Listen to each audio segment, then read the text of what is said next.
ये वही लोग हैं जो टीपू आज सुल्तान बनने का ख्वाब फिर से देख रहे हैं। बहनों और भाइयों, इन्हीं माफियाओं ने राजू पाल की हत्या की थी। राजू पाल एक गरीब परिवार से थे। राजू पाल एक गरीब परिवार से थे, विधायक बने थे, लेकिन किस निर्ममता के साथ उनकी हत्या हो गई थी। उस समय इन्हें याद नहीं आ रहा था पीटीए।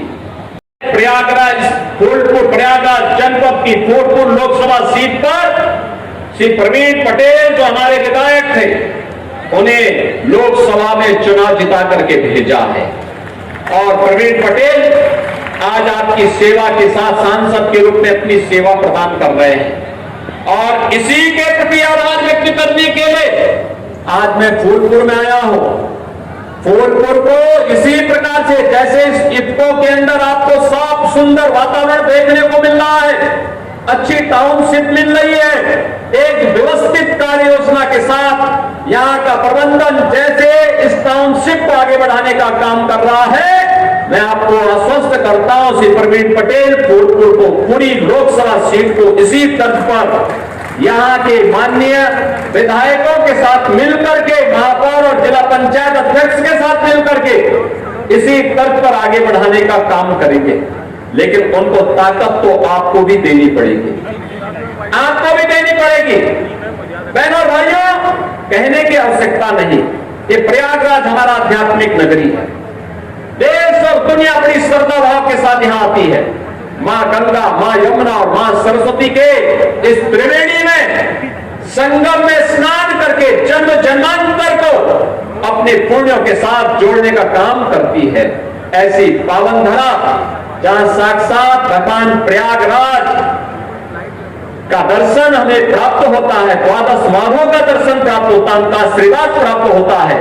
मां गंगा के सीम कृपा जिस क्षेत्र पर बनी रहती है, वह क्षेत्र जो सनातन धर्मावलंबियों का वैदिक कालखंड से इस सरदार आस्था का केंद्र बिंदु रहा है, जिस केंद्र में दुनिया की सबसे प्राचीन गुरुकुल महर्षि भारद्वाज ने जिस प्रयागराज में स्थापित की थी, उस प्रयागराज के सामने पहचान का संकट किसने खड़ा कर दिया था?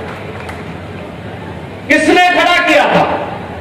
ये जो जाति जाति के नाम पे लड़ाने वाले लोग हैं ना, आज जो कह रहे हैं, तमाम प्रकार की बात कर रहे हैं, तमाम प्रकार की बड़ी बड़ी और घोषणा अपनी मनभड़ई में करने का फिर से दुस्साहस कर रहे हैं। क्या ये सच नहीं है? क्या ये सच नहीं है?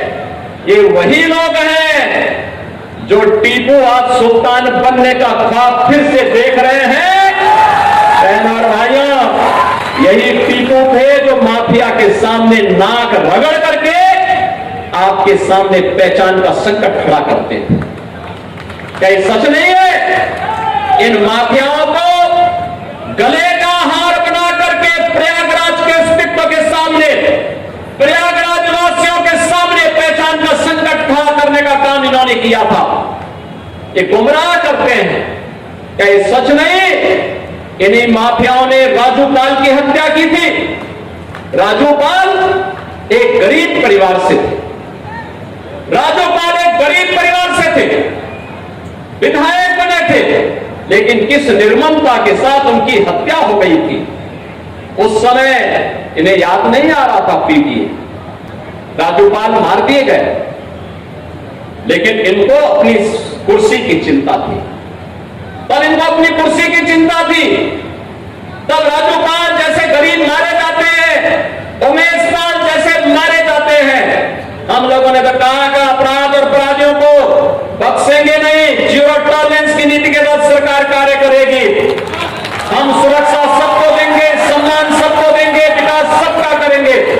लेकिन अगर किसी ने किसी बेटी वहां चलती बेटी पर हाथ डालने का दुस्साहस किया, तो उसके हाथ अलग होंगे, पैर अलग होंगे, जरूर करवा देंगे।